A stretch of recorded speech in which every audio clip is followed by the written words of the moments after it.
Welcome to Tech Houblon, the podcast that explores information technology and our passion for beer. I'm your host, Paul Saucier, and in this episode recorded at Ben's Bar, we dive into the exciting world of information technology. From the latest news and trends to expert opinions, we cover it all, not to mention our beer recommendations. Whether you're a fan of technology, good beer, or a curious listener, there's always something new to learn on Tech Houblon. Today, I'm very happy to be joined by Tamara Vandersluis. Welcome. Thank you. Tamara is she's got one of those special titles. Her title is VP of Innovations at R2I, which I know now after working with you for half a year now, means many, many different things. We're going to go back and talk a little bit about what brought you to R2I and what your role is here. But before we get to business that way, obviously our podcast is Tech Houblon, so we always have a beer recommendation. And today is kind of a special one because we have some family connections as it is. And so we're both going to have a beer from a Brasserie 5e Baron, which is based in Elmer in the Outaouais region. And we'll talk about why that's special to you. But which beer did you collect today? I'll first open it. I have to say, that's an easy question because 5e Baron is by far a lot of my favorite beers. And I don't know if you know, but they were rated number one in Canada, third in the world as a startup microbrewery, I think 2 years back. And I'm sure they're still on top level lists. My favorite one is Des Moines. I like Des Moines because it's a bit of a lighter beer. I'm more into lighter beer, so I can drink more of them. I get pretty drunk easy, so I like it. But I love Des Moines. I think you're one of the rare guests that opens their beer before we start talking. I love it. I love it. On my side, I picked Mixtape. I believe it's one of the favorites at 5e Baron. I live very close to the brewery in Elmer, and maybe it's become known as my boardroom as well, and as we have many meetings there. I choose Mixtape. It's a Northeast or New England IPA, very delicious. It's a little softer than the Westerns IPA, and something that I really enjoy at 5e Baron. Well, cheers. Yeah, thank you. And our connection, of course, is that's my nephew's place, so I definitely a favorite and close to my heart. Well, let's get into that then. Before we get into your background, if I can, I know you a little more personally, but if you can sort of share with us, first of all, your connection with your nephew here. And I'm interested to know how many kids, but also how many dogs there are in the family. Well, it's kind of a hard question. But kids are three kids, but Stephen, who's the owner, who's my nephew, is really one of my kids too. So let's count them as four because he lived with us quite a bit. Well, he was going through university and spent a lot of summers because he's right in between my two boys. Very close family. Yeah, very close. When it comes to dogs, that's a hard question because it sort of depends. But all my kids have dogs. They all come for Sunday dinners every Sunday. So there's usually 4 to 5 dogs that come for Sunday dinner as well. So right now, at this time, we have one. But if you asked me a week ago, I had one that was also a temporary dog. So we had him for several weeks. So then we had 2. But prior to that, I had 3. So it sort of depends. I noticed, I was lucky enough to get a tour at the brewery in 5e Baron, and some of the vats are actually named after some of the family dogs. They are. Each of the vats are named after the family dogs. I thought that was pretty cool. You also have a passion for the equestrian world. I do. Yeah. Do you have a horse? I do have a horse. Yes, I do. How many times do you get to ride? Probably riding 3 to 4 times a week. Not as much as I'd like, but 3 to 4 times a week. It's never enough, eh? It's never enough. That's pretty amazing. Yeah. And so when we talk about Tech Houblon, it's based out of our founder and the extraordinary beer collection that we're surrounded with here at Ben's Bar. But for you, it means something else. Obviously, an even closer connection with a small brewery in Elmer. Yeah. So cheers, and let's get into this. Thanks. Perfect. So today's episode is the best kept secrets of IBM. Yes. All right. And I know that you are not just an expert on this, but you're quite passionate about it. I was going to say. It's a passionate. I use this topic actually. I speak at different conferences on this because I'm passionate about getting the secret out there. Right. We have another podcast with Luc Dumoulin where we actually talk about the community surrounding IBMI, and he mentioned TUG, the Toronto user group, and some of the speakers that they have there. I thought it was kind of cool because you're actually part of this as well. Yes, my last topic actually was on best kept secrets. It was, right? Yeah. Awesome. So let's get into this. What are the best kept secrets? Yeah. There's probably many on the platform, but the ones I'm most passionate about is the tools that are available on IBMI, specifically around the database, because the database is so central to the performance and in keeping your data secure on a system. And the tools are bar none the best in the industry, and people just don't know they have it, and there's no extra cost to have them. Right. That's one. Right. The second one, I'm guessing we're going to touch on the performance. Yeah, the second one is performance, because Yes. that's sort of my passion. If you want to make me happy, I called myself a performance data junkie. If you want to make me happy, just tell me some performance data and there was a problem in there, and don't even tell me what the problem is. I'll go look for it. It's like Sudoku puzzle. It's like, I got to find it. So I really like, so the performance tools, again, on the IBMI, because it's such an integrated system, they're able to do phenomenal tools, and very quickly you can get to what root problems are if ever you have a performance problem. So that's one of my, I think one of the best kept secrets that people just aren't aware they have access to at no charge. Right. Just to give our listeners sort of a bit of a context, can you give me your background of maybe your previous life before R2I and how it led you to R2I? Perfect. So I was, I did a Bachelor of Commerce. I'd never thought I was going to go into IT, and then started working at IBM in 1985. So I was with must IBM. have been 10. Yeah. Thanks. I was with IBM since the beginning for 29 years. And I thought I was going to go into sales and in that direction, but I ended up doing the technical support, and I ended up just loving it. So technical pre-sales, so helping the sales organization. But I really like being with the customer and solving problems, which was really a big passion of mine. And I ended up finding that the technical side and the knowledge on the technical side is what helped help the customers move quicker and understand why.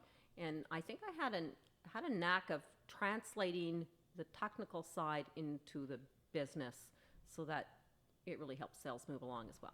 So people from both sides of the fence can actually talk or understand the same language. So I can do the technical analysis, but then I can articulate it to the management to say, this is the reason. I remember doing one, and it was my early days, and I took a graph of the system over 7 days because they were convinced they can fit another, 3 stores on the system. And I said, absolutely, and I showed them the graph of the system for 7 days, literally at the olden days where we printed things. So I printed out, put the 7 days out, and I said, you can run those 3 stores on Sunday between 3 and 5. There was no room on the system, and that was one of the advantages of the IBM too. You can run that thing at 100% literally all day, and that server was running at 100% 24 hours a day except Sunday afternoon. So I said, sure, you could wear. I said to them, where do you think you want to put these 3 stores? And then they said, where's the contract? That's awesome. So you go through all this for IBM, you sort of find your path a little bit. The next step is R2I. How did you get here?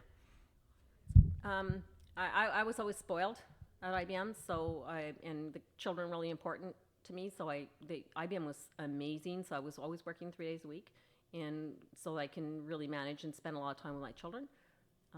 Then when my children were like 16, 17, and I still stayed at 3 days a week, I started actually working in a startup in medical.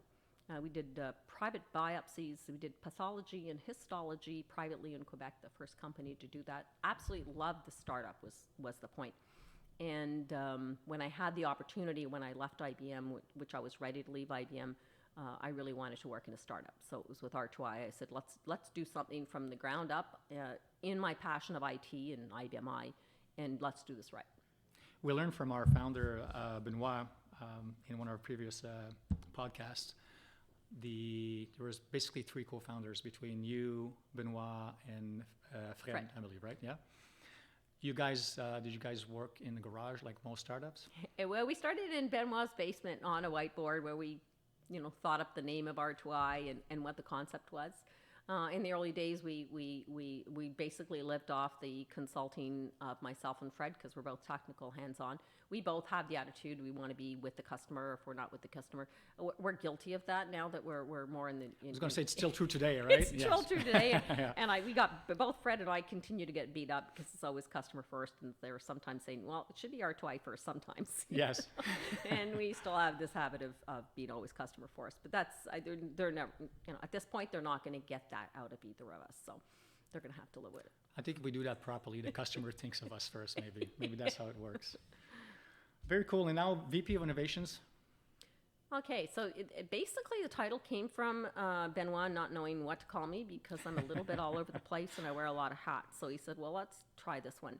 And largely because I'm passionate about IT and I can easily chase the shiny things. So I'm very, very happy. And I found that it kind of goes back to that translation piece I talked about. You need to be able to talk to the executives, and if you're, basically we're an infrastructure company. We sell infrastructure, we install, configure it, all that good stuff. But if you're going to want to talk outside of the IT director, you want to talk to the CIO, the CTOs, you need to have something interesting to say, and they don't really care about why the memory's better, or they don't care about the disk technologies. They want to, how are you going to help them? So it's about knowing the new technologies. So I became very passionate about artificial intelligence. Did some things on blockchain, and now we're heavily working on Kubernetes because this is all what's coming in the next steps. And, they really need to have that sort of translator on Right. what does this technical IT mean to the business and how does that translate. So I've done services for large organizations on building their AI roadmap, for example. So that's where the VP of Innovation comes from. But I remain, of the many hats I wear, I remain in the weeds with everything IBMI. I remain, passionate about doing the performance data junkie. If there's a performance problem on any system and it's IBMI, I'm involved because you've made my day. Beautiful. Which circles back to the best kept secrets. Yes. You mentioned some tools. You mentioned database tools and performance tools. Do you want to elaborate a little more maybe on each? I'll start with the database one only because it's the one I think has the quickest bang for the buck for the business. The strength of the IBMI is that it's an integrated platform. The database is integrated. You're not paying extra to go get it. You're not having to configure it or do anything, so it runs really, really well. The bad side of that coin is they don't have a database administrator. Typically in an IBMI shop, there's no DBA as we know it. Other places, they'll have multiple DBAs. Right. Typically, it's not a DBA. So typically, it runs really well, down to the point where the system even is aware when it needs an index and will automatically put it in place. The system can live say, you know what? I need this index. I'm just going to build it. You don't know that, and it does that on the side. But that tuning piece is critical. It can be night and day. So some of those indexes, I don't want the system to create it and then leave it there as what they called an MTI. They create that index and they keep it in memory for you. It's going to be better performance if I take that index and properly create it. It's going to last through. If we restart the system, it's going to still be there other than having to go ahead and restart it again. The tools are all in the system to find that so quickly. It's crazy, and they're all free. And 95% of the customers I go to, it breaks my heart, don't even know that that interface is there. And once you show it to them, they're like, oh my God, where was this all my life? I noticed this is one of the key points that you're passionate about, being able to have our clients know about these tools that they actually have access to. Yeah, I'm passionate that they know that they're there because it's what makes the platform so incredible. And then it's a well-kept secret, so they don't get to take advantage of it. And then people think, oh, it's slow or it's old. It's not. It's how you've used it. So, and those tools are at your fingertip. Yeah, you mentioned slow and old. Can you elaborate a little more on this? Okay, the old part, and I always say that, it's kind of the good news, bad news story again on the IBMI. The good news about the IBMI is it's designed to be able to run your old code. Right. So as they go to new release, you can take that old code with you and you don't have to make any changes, which is unlike other platforms. Right. But the bad news is we've allowed customers to do that. And the bad news is that's what they do. So some of them are running code from 25 years ago. This system has evolved. It's innovative, it's new, all kind of new stuff in there, and people aren't using it because they're dragging some of this old code. So that's kind of the good news. Bad news of the IBM I, so they're running older code. They're not going to the more not doing the modernization projects because they don't have to. Right. And then it gets a bad name.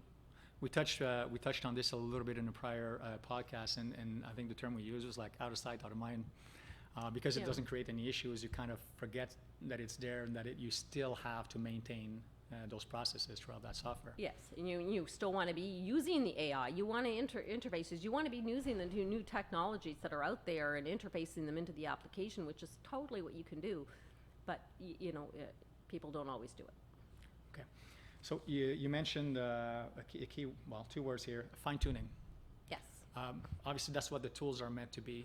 Can you give me an example of how you would fine-tune on the performance level? Because I know there's so many things you can do there.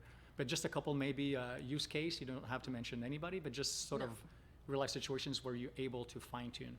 So when I'm looking at fine tuning, one of the tools in the best kept secrets no one knows about is it's called these weight buckets, which is basically explaining to me what the system's doing. So I'll give you an example of a batch job. So say a big long running batch job, it's doing payroll or something.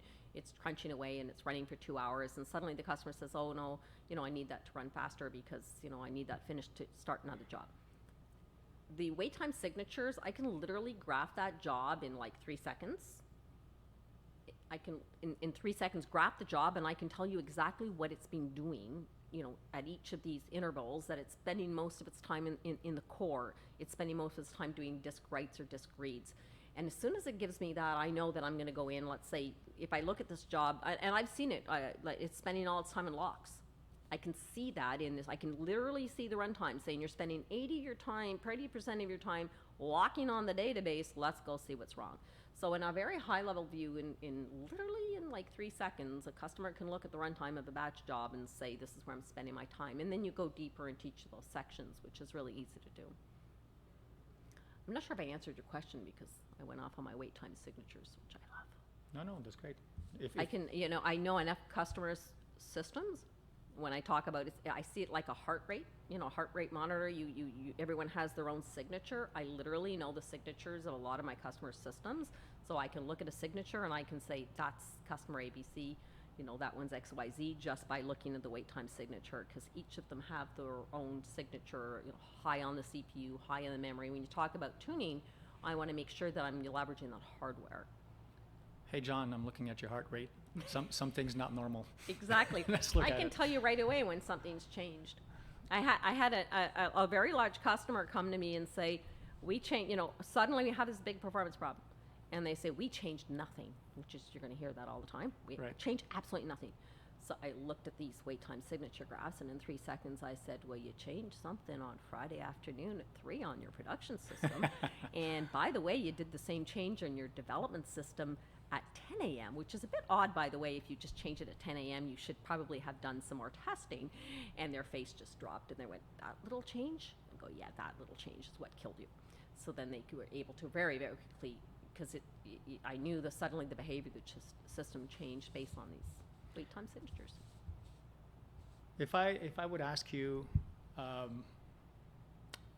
any best practices or methodologies that customers have to be conscious about when attacking fine-tuning like this or using these tools? Because I would imagine there's some element of risks to it. I haven't seen any risk. I can only see benefits, but one is know your system's wait signature. Know what your system's rhythm is. So when there is a change, you can identify it quickly. You know exactly which tool you're going to pull out to go deeper. I would say a lot of customers don't know what the normal rhythm of their system looks like. How much extra, like capacity planning, how much extra, am I right on the edge of what my disk subsystem could deliver, or do I probably have to add more memory? Understanding what does it mean when I add another store to my system? Right. Business-wide, does that mean I have to add more cores? Does that mean I have to add more disk? Which piece of those resources are likely, or, which I've seen in some cases, did I just hit a limit to growth? Meaning, I can throw all the hardware I want to that problem, but I will not be able to get more done because I physically hit a limit to growth. kind of synchronously, if I'm doing something and I'm doing it in a synchronous manner, suddenly I hit a wall. So I do look for those walls. Usually I had a story, one of the banks trying to do a large global implementation throughout all the branches across Canada. The executives were being paid on that implementation, so they were really excited to get that done. And when they had some performance problems when they went live with the first branch. When I looked at it, I said, I can't throw any hardware at this problem. You're going to have to change the code. And they were like, this was mid-December, and they were going live for the end of December, and they're like, what do I do? Because they were in trouble. So we had some other fine-tuning, these tools called PEX and Job Watcher, and we were able to bring it down to the line of code. And when we found the line of code that had to be changed, those changes got done, and they went live, and the system flew. So they were tickled pink. But that particular example is where, me as a hardware vendor, I'd prefer to sell hardware to solve the problem, but sometimes you can't. Got you. And interesting, IBM obviously mostly known for being a hardware seller, but I know there's a key component that you get when you get into IBM systems, that you're, again, you want to make sure that people know about this and that they use this, because it's something that they get for free, and it's the vouchers. Can you tell me a little bit more about this? Yeah, that's one of my pet peeves. Yes. So when customers buy IBM Power Systems, especially when you're buying the operating system, the IBM I operating system with them, they get what they call lab services with those purchases. They get a voucher to say you can use some of the IBM incredible lab folks, mostly out of Rochester, Minnesota, to come help you with some work. And now, with everything being remote now and so easy to do things through Teams, you got to be leveraging these vouchers. And so many don't even know they exist. And then if they have them, they don't even use them.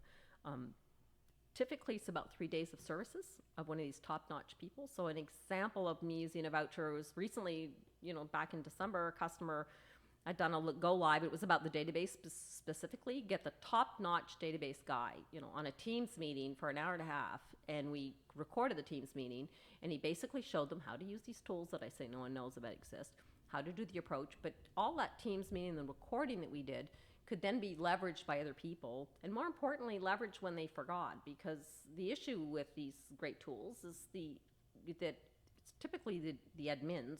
There's not a lot of people supporting. Like I said, we don't have a DBA half the time on which is a mistake if you're a bigger client, but that's another story. So they can go back and replay it 2 months later if they need to say, oh yeah, that's how I do the interface, how I get there, that's how I look. And we actually did a whole project, and we started watching, and they started saying, what are the top 10 indexes I need to get on my system, and which ones am I not using, in fact, and take them off the system to do a cleanup. The customer was delighted with the service, cost them nothing, got the top of the, and that was database. I could do the same thing with performance. There's all kind of different areas that you can bring in specialists to teach you about IBMI and Gotcha. at no charge. So what are, how can I say this? What are the steps, if somebody, we have listeners out there who says, well, I do have IBM in here, and I haven't used the vouchers. What are the steps that they should look into? Well, it's usually their business partner they can reach out to, can register the voucher for them, and then they can select what they want to use the voucher for. If they have a contact directly with IBM, if they actually have an IBM kind of rep or technical person, they can ask the same thing. You register these vouchers, and then you contact lab services. Because I know the lab services gang, and I know the customer, I know what they're going to need, I'll go after and say, you need, Kent Milligan for database for this. And that's an option clients have, right? Just to come to you or anybody at R2I. Yeah, or their business partner, or right. if they know the lab services team. I've leveraged them a lot. Power HA is another thing, which is for high availability, a product that we use. I had done the vouchers, the same thing. And taught the customer what I had them actually do in that case. Under this voucher, we had 3 admins. This client has some 20 different partitions, and we did a lunch and learn. So we did a lunch and learn once a week, but on the lunch and learn, I had we organized that they all had homework. So there we divvied up those 20 partitions between the admins. So then they each had to do something and come back and report on the next session. Okay. So we really moved them along a coaching, kind of project-based coaching that we did, but again, at no cost with a international level expert. You just mentioned the HA, high availability, which for me is always accompanied by DR, which is disaster recovery. Just in terms of scenarios, can you tell me how IBM I supports this? So there's many software under logical replications, and it mimics another software kind of providers out there that can do what they call logical replication, where it replicates everything in the database. You choose what it replicates, and it replicates it across to another server, so it's ready to go. Then there's PowerHA, which is the one that I like a lot because we don't have to worry about what we're replicating. It literally does what they call hardware replication. So everything that's written on one server is written in the other server. And we literally separated, it's a long story, separated the database out into this independent ASP. So there's sections I can, and so the independent ASP actually belongs to one server, the two sides of it, even if it's physically in another location. And then if I want to switch, I just switch the independent ASP over to the other side. So to call it HA is a bit of a cheat. I really think we should be calling those fast DR without loss of any data, because we do need a downtime to actually do the switch. So the downtime can be as quick as 15 minutes and I can switch over, but it's not actually a true HA in that sense. But I had customers with many partitions, literally switching 50% of the side, their servers over to one location and 50% over to the other location every week. And it was the operators that did it through one push of automation. And this is, I'm talking like 20 years ago they were doing this. And you push a button and bang, they go over to, and you'd say, well, why would you want to do, all that work? Not that it was a lot of work anymore. And it really was because you wanted it to be so easy to do that you could do it when you got a call that something went wrong. The manager could literally just say, switch the systems, put down the phone, and continue on this conversation versus having all of the IT department having to stop because they were going to do a switch. Because they were so well-oiled machine at doing it every week, it had become a nothing. And it really became important. I've got, and you're going to see that a lot in the logical replication. You'll see customers that are just friggin' scared to switch because they're not actually sure that they're replicating all the right stuff. And they become so scared, and the more they don't do it, the more it's scary to do. So if you're doing it every week, if something broke, you knew exactly what you had changed that week, so it's really easy to fix it. But if you hadn't changed for 3 years, I'd ask customers running a logical replication, when was the last time you switched? And they should be switching regularly. I guess it helps that R2I has its own cloud named Edwin.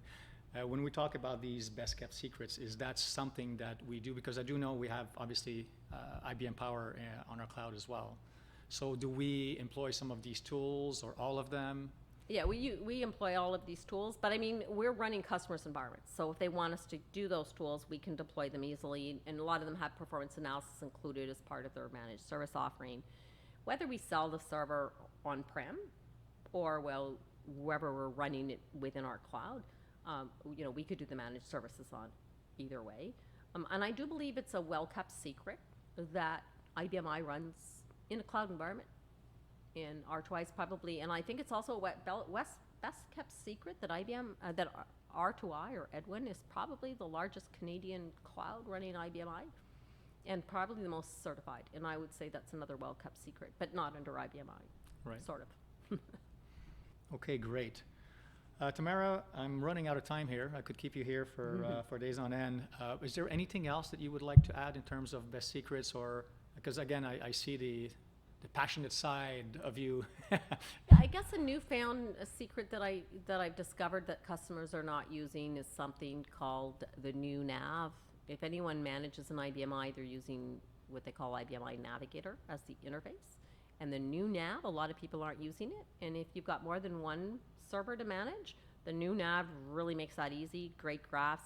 If you want to see visually, let's say there's something called the audit journal for security and like how many people tried to sign on, all integrated in the server. If you want to see pretty graphs on that, you can actually compare all the servers and say, oh my God, look, there's a peak of, false sign-ons or security issues, all in these graphical interface. But now what's new with the new nav is I can see all the servers at the same time. Is that something, do you see that if people were using let's call it the old nav, that they stick with that? Yeah, I think that's true of anybody. So, even myself, I like to use what they call the green screen commands because I know them and they're fast. But yes, I think human nature is that you don't want to change to try something new. But once you change. But once you try something, you're like, oh my God, where was this all my life? Awesome. Tamara, thank you so much for your time today. This is Perfect. fantastic, and I Okay. hope our listeners are getting something out of it. I know I did. So thanks again, and now we can go back to our beers. Perfect, thanks.